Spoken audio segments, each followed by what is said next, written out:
আজি আপোনালোকৰ ওচৰলৈ এটা নতুন ৰেচিপি লৈ আহিছোঁ। অমিতা ফুলৰ চব্জি হয়।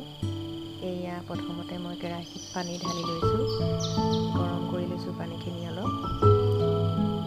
তাৰ পাছত এয়া অমিতা ফুলখিনি ঢালি দিছোঁ, লগতে দুটামান মধুৰি আগ দিছোঁ, কাৰণ অমিতা ফুলখিনি যাতে চব্জিটো বনালে তিতা নহয়। এয়া মই জুইতে বনাবলৈ আৰম্ভ কৰিছোঁ।